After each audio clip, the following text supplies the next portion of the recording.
In the ancient town of Adétòkunbò, nestled between thick forests and whispering rivers, the rain began one night and never stopped. What started as a gentle drizzle became an unending storm that swallowed crops, collapsed homes, and drowned the laughter of children. The elders said it was Oyo Olodumare, the tears of the gods. But deep beneath the flooded earth, something else stirred, something long buried, forgotten by man but remembered by spirits. A curse was broken, and now Adétòkunbò must pay the debt it owes. The rain had not stopped for 40 days. It dripped like an old man's tears from the thatched roofs, carved gullies through red soil, and whispered to the leaves like a ghost begging to be heard. Adétòkunbò Faleti stepped out of the rusted Peugeot 504, water slapping at his boots, and stared at the house that had birthed him and now had claimed his mother in death. The compound was just as he remembered: cracked mud walls, a heavy iron gate shaped like a ram's horn, and the scent of wet charcoal and decayed herbs hanging thick in the air. But something else lingered, a weight, ancient and invisible. The villagers called it Efon, a spiritual heaviness. You didn't see it, you felt it in your bones. His mother Iyaseyi had been the town's herbalist, wise, feared, and often whispered about. They said she could speak to rivers, that her herbs cured not just illness but curses, but she died silently, no fever, no injury, just closed her eyes during the downpour and never woke up.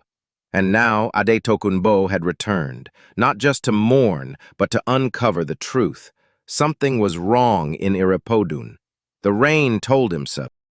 Inside the house, everything smelled of thyme. Mats woven with palm reed covered the floor, soaked through.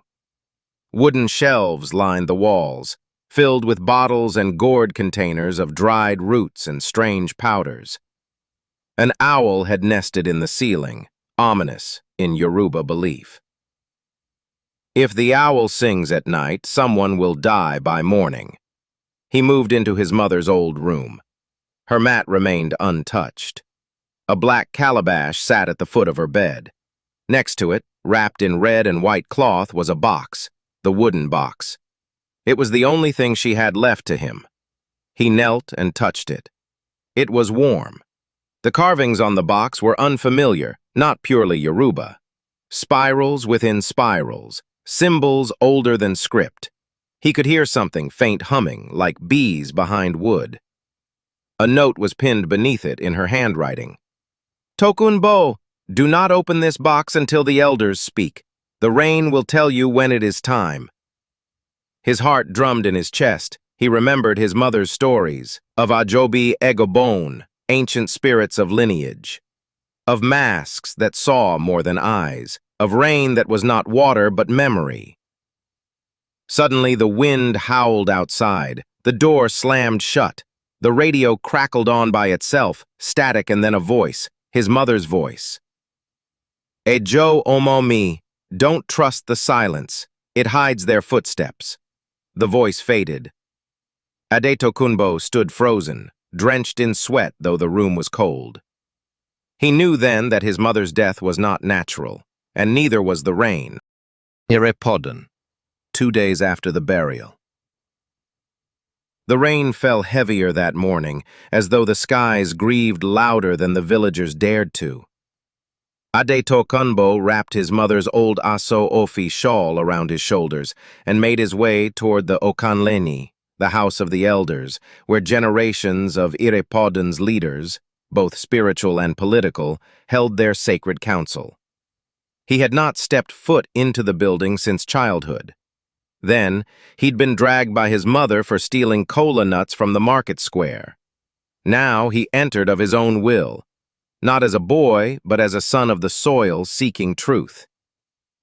The room smelled of camphor, ancient sweat, and palm oil.